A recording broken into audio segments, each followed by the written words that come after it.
Assalamualaikum warahmatullahi wabarakatuh. Selamat siang sobat-sobat literasi. Kita bertemu kembali di channel akun YouTube Muhammad Sofa Sazili.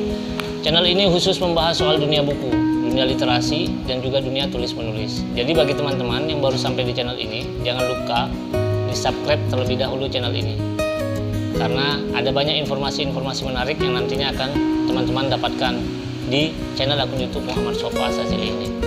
Terima kasih bila sudah mensubscribe. Selanjutnya, di kesempatan pada siang hari ini, saya masih akan mereview buku yang kemarin saya review, yakni buku yang berjudul Tuhan Singgah di Pelacuran. Perjalanan spiritual para penjajah cinta. Ini buku yang sangat menarik, yang mengisahkan 10 kisah nyata seorang pelacur yang kemudian mereka bertobat dan kembali ke jalan yang benar. Ada banyak kisah di sini. 10 kisah itu terbagi menjadi beberapa bagian yang bisa saya bagi ya. Yang pertama dari kalangan pelacur perempuan, yang kedua gigolo, yang ketiga waria. Nah, dari kelompok pelacur perempuan itu ada sebuah kisah yang sangat menarik, terutama ketika di sini menggunakan nama samaran. Ketika salah seorang tokoh yang ditulis di dalam buku ini, ia dijual oleh suaminya dan dijadikan sebagai seorang pelacur hanya untuk membayar hutang suaminya yang doyan bermain judi. Itu yang pertama. Yang kedua, ini kisah yang sangat menarik ketika seorang ulama, tidak disebutkan nama seorang ulamanya di sini, yang mampu mengentaskan seorang pelacur dari dunia prostitusi dengan cara yang sangat halus sekali. Jadi kisahnya, pelacur ini ketika ia melayani seorang pelanggan, maaf ya, kemaluannya itu berbau bangkai. Jadi setiap orang yang berhubungan dengan dia di lokalisasi itu, kemaluannya itu berbau bangkai. Dia merasa bahwa dia dikerjain oleh temannya yang merupakan pesaingnya, sehingga ia mendapatkan saran dari teman-temannya untuk datang ke seorang ulama. Datanglah dia ke seorang ulama itu. Di sana, oleh seorang ulama itu, dia diminta keluar dari tempat itu, dari tempat lokalisasi itu, dan disuruh untuk berpuasa. Setelah dia keluar dari tempat prostitusi itu dan dia berpuasa, pelanggannya semakin ramai, semakin banyak. Pelanggan dari seorang pelacur ini semakin ramai, semakin banyak orang yang menggunakan jasa olah asmara yang dia miliki. Nah, kemudian setelah ia nggak puasa, semakin sepi lagi itu. Dia nggak dapat pelanggan, sepi. Datang lagi dia ke kiai itu, disuruh dia untuk sholat dan puasa. Sholat dan puasa dia. Nah, kemudian karena sholat dan puasa terus, dia semakin ramai juga. Ketika tidak puasa semakin sepi, ketika tidak sholat semakin sepi, semakin sholat semakin ramai. Ini kan aneh ya, sehingga dia merasa bahwa di saat dia tidak sholat, tidak berpuasa, dia merasa seperti ada yang hilang. Jadi kebiasaan sholat, kebiasaan puasanya, ketika ia tidak lakukan, dia merasa hilang.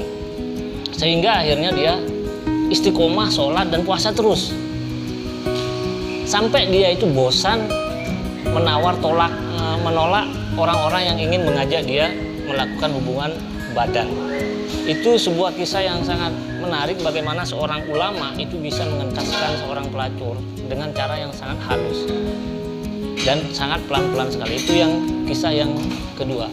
Kisah yang ketiga itu ya seperti yang saya jelaskan kemarin, terkait dengan seorang model yang dijebak bersama pacarnya, dijebak oleh salah seorang produser, di mana minumannya pada waktu itu diberi obat perangsang dan keduanya melakukan hubungan badan, dan itu direkam oleh produser rumah produksi itu. Nah, rekaman itu kemudian yang dijadikan ancaman kepada model tersebut dan pacarnya agar ia mau mengikuti perintah dari produser tersebut. Sebab kalau tidak diikuti perintahnya, maka rekaman video itu akan disebarkan. Maka ia dipaksa untuk menjadi seorang pelacur yang perempuan, yang laki dipaksa untuk menjadi seorang gigolo. Hasil dari keduanya melacur itu diambil oleh produser rumah produksi itu. Namun kemudian dikarenakan ada sebuah hal, rumah produser itu melarikan diri dikarenakan ia juga menyikat habis istri dan anak temannya, sehingga ini membuat si model ini dan pacarnya bisa terbebas dari jeratan produser rumah produksi itu.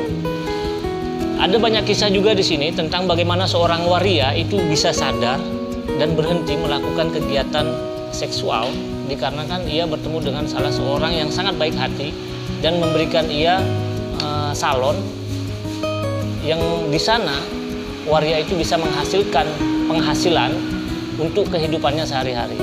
Dan bahkan ketika pemilik salon itu meninggal dunia, salon itu diwariskan kepada waria tersebut dan waria tersebut akhirnya bertobat.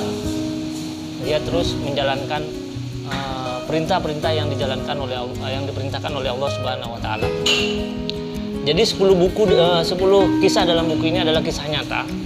Teman-teman bisa membaca buku ini tidak lama, 1 hari bisa selesai kok, karena ini bukunya sangat nyaman dibaca dan juga berbeda dengan tulisan-tulisan yang lain yang berbicara soal dunia prostitusi. Jadi penulis ini memang mencari para pelacur yang ia bertobat dikarenakan pengalaman spiritual yang mereka alami, bukan karena mereka merasa diri sudah tua, sudah banyak saingan, dan sudah zamannya sudah generasi yang terjun ke dalam dunia itu menginginkan orang-orang yang masih berdarah muda, segar, dan menggairahkan. Yang dicari oleh penulis ini, yakni Asmar Mahardika, adalah orang-orang, para pelacur, para waria, para gigolo yang mereka berhenti dari dunia pelacuran dikarenakan mereka mengalami pengalaman spiritual yang membuat mereka tergugah dan akhirnya tersadarkan. Itulah review buku kita di siang hari ini, Tuhan Singgah di Pelacurannya. Ini video yang kedua. Nantinya saya akan review juga buku yang lainnya kepada teman-teman penggiat literasi di seluruh tanah air. Terima kasih bila sudah mengikuti forum review buku di channel akun YouTube Muhammad Sofa Asazili. Jangan lupa pantau terus channel ini karena ada banyak informasi menarik lainnya yang akan teman-teman dapatkan nantinya. Sekian dari saya, billahi taufiq wal hidayah. Wassalamualaikum warahmatullahi wabarakatuh. Salam literasi.